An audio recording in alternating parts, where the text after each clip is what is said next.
Hey guys, hello everyone, welcome to Study Polity.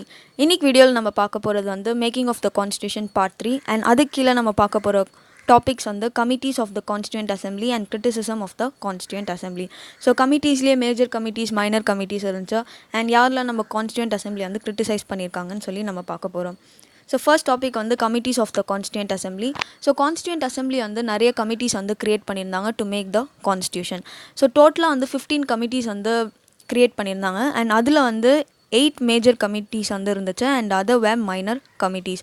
So இந்த 8 major committees தான் important and அது என்னதுன்னு சொல்லி நம்ம பார்க்க போகிறோம். ஃபர்ஸ்ட் ஒன் வந்து union powers committee headed by Jawaharlal Nehru. Second வந்து union constitution committee headed by Jawaharlal Nehru. So union headed by Jawaharlal Nehru. Next on the Provisional Constitution Committee headed by Sardar Vallabhai Patel and next important Drafting Committee headed by Dr. B.R. Ambedkar. An Advisory Committee on Fundamental Rights, Minorities and Excluded Areas on the headed by Sardar Vallabhai Patel. And in the Advisory Committees கிலே நிறைய சப்கமிட்டிஸ் இருந்துச்சு. So fundamental ரைட்ஸ்க்குன்னு தனியாக ஒரு சப்கமிட்டி, மைனாரிட்டிஸ்க்குன்னு தனியாக ஒரு சப்கமிட்டி, excluded ஏரியாஸ்க்குன்னு ஒரு தனி சப்கமிட்டி இருந்துச்சு. So அதெல்லாம் யார் ஹெட் பண்ணாங்கன்னு சொல்லி நம்ம பார்க்கலாம். ஃபண்டமெண்டல் ரைட்ஸ் சப்கமிட்டி ஹெட் பண்ணது வந்து J B Kripalani. Minorities subcommittee head பண்ணது வந்து H C Mukherjee. North east frontier tribal areas and Assam excluded and partially excluded ஏரியாஸா இந்த சப்கமிட்டி வந்து ஹெட் பண்ணது வந்து கோபிநாத் பிரடோலி. நெக்ஸ்ட் வந்து எக்ஸ்க்ளூடட் அண்ட் பார்ஷியலி எக்ஸ்க்ளூடட் ஏரியாஸா அதர் தேன் அசாம் சப்கமிட்டி வந்து ஹெட் பண்ணது வந்து ஏவி தாக்கூர். நெக்ஸ்ட் வந்து அந்த 8 மேஜர் கமிட்டிஸில் வந்து அடுத்து வந்து ரூல்ஸ் ப்ரொசீஜர் கமிட்டி வந்து ஹெட் பண்ணது வந்து doctor Rajendra Prasad. State committees அதாவது committees for negotiating with states கூட வந்து நெகோஷியேட் பண்ண வந்து ஜவஹர்லால் நேரு வந்து அந்த கமிட்டியை ஹெட் பண்ணாங்க. Steering committee doctor Rajendra Prasad வந்து ஹெட் பண்ணாங்க. நெக்ஸ்ட் வந்து நம்ம இந்த கமிட்டிஸ்லேயே இந்த 8 மேஜர் கமிட்டிஸ்லேயே ரொம்ப இம்பார்ட்டன்ட் கமிட்டி வந்து டிராஃப்டிங் கமிட்டி. ஸோ அதை பற்றி நம்ம பார்க்கலாம். ஸோ இதுதான் மோஸ்ட் இம்பார்ட்டன்ட் கமிட்டி அண்ட் இதை எப்போ செட்டப் பண்ணாங்கன்னா வந்து August 29, 1947. டிராஃப்டிங் கமிட்டி வந்து August 29, 1947 வந்து செட்டப் பண்ணாங்க. அண்ட் இந்த டிராஃப்டிங் கமிட்டி கீழே வந்து 7 மெம்பர்ஸ் இருந்தாங்க. And doctor B.R. அம்பேத்கர் தான் வந்து இந்த டிராஃப்டிங் கமிட்டியோட chairman. And doctor B.R. Ambedkar வந்து father of the constitution of India வந்து அழைக்கப்படுவார். அண்ட் இது கீழே வந்து again other 6 peoples other than doctor B.R. Ambedkar. And இதில் வந்து டாக்டர் B.R. அம்பேத்கருக்கு அப்புறம் 2 இம்பார்ட்டன்ட் பர்சன்ஸ் வந்து பார்த்திங்கன்னா வந்து என் மாதவராவ் அண்ட் டி கிருஷ்ணமாச்சாரி. ஏன் வந்து இவங்க 2 பேர் இம்பார்ட்டன்ட் பார்த்திங்கன்னா வந்து இவங்க வந்து ரீப்ளேஸ் பண்ணப்பட்ட மெம்பர்ஸாக. ஸோ என் மாதவராவ் வந்து B.L. மித்தரை வந்து ரீப்ளேஸ் பண்ணாங்க அண்ட் டி கிருஷ்ணமாச்சாரி வந்து D.P. கைத்தானை வந்து ரீப்ளேஸ் பண்ணாங்க. So B.L. மித்தர் வந்து ஏன் ரீப்ளேஸ் பண்ணாங்கன்னா டியூ டு ஹெல்த்தாக அவங்களுக்கு வந்து உடம்பு சரியில்லை, அதனால வந்து அவங்கள ரீப்ளேஸ் பண்ணாங்க. அண்ட் டி கிருஷ்ணமாச்சாரி வந்து D.P. கைத்தானை வந்து ரீப்ளேஸ் பண்ணாங்க. ஏன் பார்த்திங்கன்னா வந்து D.P. கைத்தான் வந்து இறந்துட்டாங்க, அதனால வந்து அவங்கள ரீப்ளேஸ் பண்ணாங்க. நெக்ஸ்ட் வந்து first draft of the constitution வந்து எப்போ வந்து க்ரியேட் பண்ணாங்கன்னா Feb 1948 அண்ட் செகண்ட் டிராஃப்ட் வந்து அதே இயரில் October 1948 வந்து க்ரியேட் பண்ணாங்க. அண்ட் கான்ஸ்டியூஷன் வாஸ் அடாப்டட் நம்ம லாஸ்ட் வீடியோலேயே பார்த்துருப்போம் ஆன் November 26, 1949. ஸோ இந்த கான்ஸ்டியூஷன் வந்து November 26, 1949 வந்து அடாப்ட் பண்ணும்போது என்னென்ன ஆர்டிகல்ஸ் அடாப்ட் பண்ணாங்கன்னா ஆர்டிகல் 5, 6, 7, 8, 9, 60, 324, 366, 367, 379, 380, 388. ஸோ இந்த ஆர்டிகல்ஸ்லாம் வந்து அடாப்ட் பண்ணாங்க. அண்ட் இது நம்ம பார்க்க முடியும் டிஃப்ரெண்ட் பார்ட்ஸ்லேருந்து இந்த ஆர்டிகல்ஸ்லாம் வந்து அடாப்ட் பண்ணியிருக்காங்க ஆன் November 26, 1949. அண்ட் வந்து நம்ம கான்ஸ்டியூஷன் அடாப்ட் பண்ணும் போது என்னென்ன இருந்துச்சுன்னா ஒரு ப்ரியாம்பிள் இருந்துச்சு, 395 ஆர்டிகல்ஸ் இருந்துச்சு, 8 ஸ்கெட்யூல்ஸ் இருந்துச்சு, 22 பார்ட்ஸ் இருந்துச்சு. ஸோ ப்ரெசன்ட் கான்ஸ்டியூஷனில் என்னென்ன இருக்குதுன்னு பார்த்திங்கன்னா வந்து அதே ப்ரியாம்பிள் அண்ட் இப்போ வந்து அதே 395 ஆர்டிகல்ஸ் தான், பட் அதை அமெண்ட் பண்ணி இப்போ வந்து நம்மக்கிட்ட இருக்கிறது வந்து ப்ரெசென்ட்டாக 448 ஆர்டிகல்ஸ் இருக்குது, 25 பார்ட்ஸ் இருக்குது அண்ட் 12 ஸ்கெட்யூல்ஸ் இருக்குது ப்ரெசன்ட் கான்ஸ்டியூஷனில்.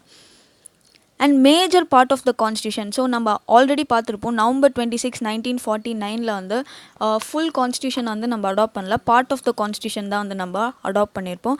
And major part of the constitution வந்து நம்ம எப்போ வந்து அடாப்ட் பண்ணோம், அதாவது major part of the constitution எப்போ கேம் இன்டு ஃபோர்ஸ்னால் வந்து Jan 26, 1950. அண்ட் இந்த டேட்டோட சிக்னிஃபிகன்ஸும் நம்ம லாஸ்ட் வீடியோலேயே பார்த்துருப்போம். அதாவது 1929 வந்து லாகூர் செஷன் நடந்துச்சு. அப்போ வந்து ஜவஹர்லால் நேரு வந்து Jan 26, 1930 வந்து இண்டிபெண்டன்ஸ் டேவாக செலிப்ரேட் பண்ணப்படும் டிக்ளேர் பண்ணாங்க. அண்ட் இந்தியாவோட கோல் வந்து இனிமேல் கம்ப்ளீட் இண்டிபெண்டன்ஸாக இருக்கும் அப்படி சொல்லி, அதாவது பூர்ண ஸ்வராஜ் கம்ப்ளீட் இண்டிபெண்டன்ஸாக இருக்கும்னு சொல்லி டிக்ளேர் பண்ணாங்க. ஸோ அது சிக்னிஃபிகன்ஸாக அந்த சிக்னிஃபிகண்ட் டேட்டை அதை வந்து செலக்ட் பண்ணியிருக்காங்க Jan 26, 1950. அண்ட் இதை வந்து ரிப்பப்ளிக் டேவாக கொண்டாடுறோம். நெக்ஸ்ட் வந்து after the commencement of the constitution, அதாவது கான்ஸ்டியூஷன் வந்து நம்ம உருவாக்கணுன்னே Indian independence act of 1947 and government of India act 1935 வந்து ரிப்பீல் பண்ணிட்டாங்க, அதாவது தூக்கிட்டாங்க. அதுக்கு இனி எனி லீகல் இம்பார்ட்டன்ஸ் வந்து எதுவுமே இருக்காது. But abolition of private council jurisdiction act 1949 வந்து இது கண்டினியூ ஆகிட்டே இருந்துச்சு. எப்போ வரைக்கும் இது வந்து கண்டினியூ ஆகிட்டே இருந்துச்சுன்னா வந்து சுப்ரீம் கோர்ட் வந்து எஸ்டாப்ளிஷ் பண்ணுற வரைக்கும் இந்த பிரைவேட் கவுன்சில் ஜூரிஸ்டிக்ஷன் ஆக்ட் வந்து கண்டினியூ ஆகிட்டே இருந்துச்சு. ஸோ சுப்ரீம் கோர்ட் எப்போ எஸ்டாப்ளிஷ் பண்ணாங்க பார்த்திங்கன்னா வந்து Jan 28, 1950 வந்து சுப்ரீம் கோர்ட் வந்து எஸ்டாப்ளிஷ் பண்ணியிருப்பாங்க. அண்ட் அந்த சுப்ரீம் கோர்ட் எஸ்டாப்ளிஷ் பண்ணோடனே வந்து இந்த பிரைவேட் கவுன்சில் வந்து முடிஞ்சிடும். நெக்ஸ்ட் வந்து criticism of the constituent assembly next part. So யாரெலாம் வந்து நம்ம கான்ஸ்டியூண்ட் அசம்பிளி வந்து கிரிட்டிசைஸ் பண்ணியிருக்காங்க, ஏன் கிரிட்டிசைஸ் பண்ணியிருக்காங்க அப்படி பார்க்கலாம். ஸோ நம்ம கான்ஸ்டியூண்ட் அசம்பிளி, அதாவது இந்தியன் கான்ஸ்டியூண்ட் அசம்பிளி வந்து நாட் எ ரெப்ரசன்டேட்டிவ் பாடி சொல்லியிருக்காங்க. ஸோ நம்ம ஆல்ரெடி போன வீடியோவில் பார்த்துருப்போம், லைக் கான்ஸ்டியூண்ட் அசம்பிளி வந்து partly elected and partly nominated body. Princely states எல்லாம் வந்து நாமினேட் தான் பண்ணியிருப்பாங்க.